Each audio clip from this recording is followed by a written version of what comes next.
আসসালামু আলাইকুম রহমতুল্লাহ। আমি খন্দকার মোহাম্মদ ইউসুফ, ভরতপুর ১ নম্বর ব্লক জমিয়ত উলামার সাধারণ সম্পাদক। গত ৬ ডিসেম্বর বাবরি মসজিদের শিলান্যাসের ব্যাপারে আমি দু একটি কথা বলতে চাচ্ছি।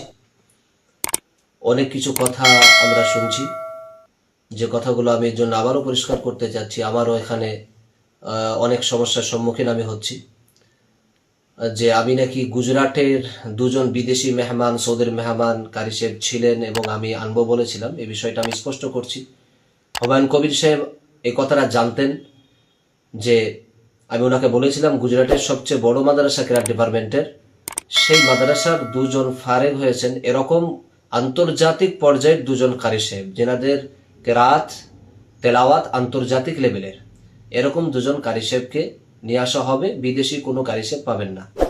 সেভাবেই তিনাদের দুজনকে কোনো সাজিয়ে নয়, তিনাদেরকে আনা হয়েছিল।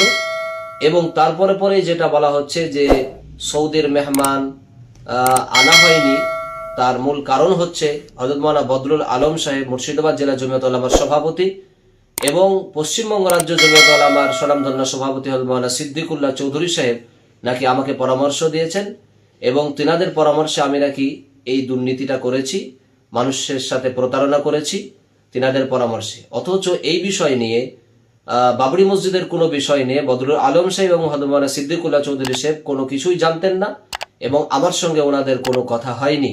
এই বিষয়টা ভুল বার্তা আপনাদের কাছে পৌঁছাচ্ছে, এর জন্য আমি ক্লিয়ার করতে চাচ্ছি। আপনারা বিষয়টা বুঝবেন, ভুলভাবে নেবেন না। এইটা গুজরাটের দুজন কারি সাহেব আন্তর্জাতিক পর্যায়ের কারি সাহেব, বিদেশি নয়, এটা স্পষ্ট হুমায়ুন কবির সাহেব জানতেন এবং আমি জানিয়েই নিয়ে গিয়েছিলাম। এর জন্য আপনারা আশা করছি সকলে বুঝবেন, আমার কথাটা গুরুত্ব দিবেন এবং নোংরাভাবে আপনারা কমেন্টসগুলো বন্ধ করবেন। গীবত পরনিন্দা পরচর্চা থেকে আপনারা বাঁচবেন।